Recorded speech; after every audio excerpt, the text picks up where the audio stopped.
জগন্নাথ বিশ্ববিদ্যালয় ছাত্রদলের আয়োজনে 3 দিনব্যাপী মেডিকেল স্বাস্থ্যসেবা ক্যাম্প শুরু হয়েছে। আজকে এই স্বাস্থ্যসেবার তৃতীয় এবং শেষ দিন চলছে। আমরা যদি আপনাদের একটু দেখাই তাহলে দেখতে পারবেন যে এখানে সাধারণ শিক্ষার্থীরা স্বতঃস্ফূর্তভাবে এই মেডিকেল স্বাস্থ্যসেবায় অংশগ্রহণ করেছে।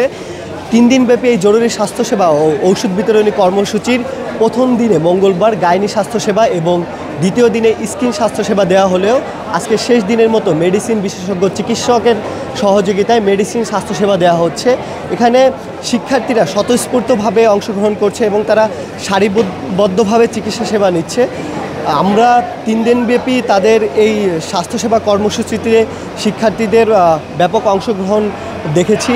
এরই ধারাবাহিকতায় আজকে তাদের শেষ এবং তৃতীয় দিনের মতো এই স্বাস্থ্যসেবা কার্যক্রম পরিচালিত হচ্ছে। আমরা যদি আপনাদের একটু দেখাতে চেষ্টা করি, এখানে বিশেষজ্ঞ চিকিৎসকদের পাশাপাশি শিক্ষার্থীদের ঔষধ বিতরণ করা হচ্ছে।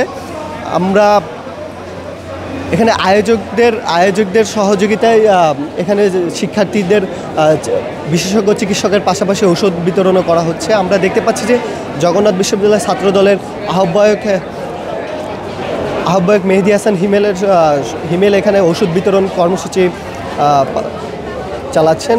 এরই আমরা আয়োজকদের মধ্যে একজনের সাথে কথা বলতে এবং জানতে চেষ্টা করব যে আপনাদের এই আয়োজনটা সম্পর্কে একটু বলবেন। আমাদের এই আয়োজনটা মূলত বাংলাদেশ জাতীয়তাবাদী ছাত্র দলের পক্ষ থেকে জগন্নাথ বিশ্ববিদ্যালয়ের শিক্ষার্থী ভাই বোনদের জন্য। আপনারা জানেন জগন্নাথ বিশ্ববিদ্যালয়ের ছাত্রদল জগন্নাথ বিশ্ববিদ্যালয়ের শিক্ষার্থীদের যে কোনো ন্যায্য দাবি দেওয়ায় সর্বপ্রথম তারা ভূমিকা পালন করে। যেহেতু আমাদের বিশ্ববিদ্যালয় একটা ছোট বিশ্ববিদ্যালয় এবং ছাত্রছাত্রীদের তুলনায় এবং বর্তমান সময়ের চাহিদা তুলনায় এখানে ন্যূনতম একটা স্টুডেন্টের যে মৌলিক চাহিদাগুলো তার অন্যতম হচ্ছে স্বাস্থ্যসেবা। এখানে আমাদের সেই ব্যবস্থা নেই। তাই জগন্নাথ বিশ্ববিদ্যালয় ছাত্রদল সাধারণ শিক্ষার্থীদের জন্য 3 দিনব্যাপী মেডিকেল ক্যাম্পের ব্যবস্থা করেছে। মোনালিসা হেভি ফ্লো 15 পিস প্যাকেটের সাথে 8 পিসের একটি প্যাকেট একদম ফ্রি। দর্শক, যেমনটি শুনছিলেন যে তাদের 3 দিনব্যাপী এই স্বাস্থ্যসেবা কার্যক্রম পরিচালিত হচ্ছে এবং আমরা এখানে জগন্নাথ বিশ্ববিদ্যালয়ের ছাত্রদলের আহ্বায়ক মেহেদী হাসান হিমেল আমরা দেখতে পাচ্ছি যে তিনি ওষুধ বিতরণ করছে। আমরা একটু তার সাথে কথা বলতে এবং জানতে চেষ্টা করব আপনাদের এই প্রোগ্রামটা সম্পর্কে একটু বলুন। আমরা আসলে জগন্নাথ বিশ্ববিদ্যালয়ের ছাত্রদল সবসময় জনকল্যাণমূলক এবং ছাত্রকল্যাণমূলক কাজ করে থাকে। এরই ধারাবাহিকতায় গত 2 দিন আমরা ফল উৎসব করেছি। এর পরবর্তীতে 3 দিন আমরা মেডিকেল সেবা দিয়েছি। প্রথম দিন আমরা গাইনি বিশেষজ্ঞদের দ্বারা চিকিৎসা দিয়েছি এবং ওষুধ বিতরণ করেছি এবং গতকালকে আমরা স্ক্রিনিং সেবা দিয়েছি। সেখানেও প্রায় 500 রোগীর মতো দেখেছে। এর আগের দিন 350+। কালকে আমরা মেডিকেল সেবা দিয়েছি প্লাস ওষুধ দিয়েছি। আজকে হলো আমাদের মেডিসিন স্পেশালিস্ট দ্বারা চিকিৎসা সেবা দিচ্ছি প্লাস ওষুধ বিতরণ করছি। তো আমরা ব্যাপক সাড়া পাচ্ছি।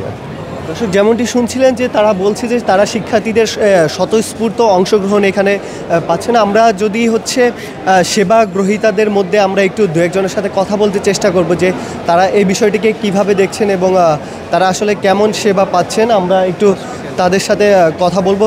ভাই, একটু যদি বলেন যে এই মেডিকেল স্বাস্থ্যসেবা সম্পর্কে যে এটা কেমন লাগছে? স্বাস্থ্যসেবা সম্পর্কে অবশ্যই এটা ভালো লাগতেছে। এটা একটা ভালো একটা উদ্যোগও বলা যায় এবং আমাদের দেখা গেছে যে নর্মাল যে ছোটোখাটো সমস্যা হয় আমরা চাইলেই হয়তো দেখাইতে পারি না, বা আমরা এজ এ স্টুডেন্ট হয়তো আমরা এখানে থাকলে আমাদের প্রয়োজন অনুযায়ী দেখা গেছে যে একটা ডক্টর দেখাইতে গেলে আমাদের একটা টাকারও একটা ব্যাপার থাকে। তো সেই ক্ষেত্রে আমরা বলবো যে এখানে তো সম্পূর্ণ ফ্রিতে আমরা পাচ্ছি। সেই ক্ষেত্রে আমার কাছে মনে হচ্ছে যে যথেষ্ট ভালো একটা উদ্যোগ এবং আমরা চাই যে এই উদ্যোগটা বারবার রিপিট হবে। দর্শক, এই ছিল আমার কাছে জগন্নাথ বিশ্ববিদ্যালয় ছাত্রদলের আয়োজনে 3 দিনব্যাপী জরুরি স্বাস্থ্যসেবা ও ওষুধ বিতরণ কর্মসূচির সর্বশেষ।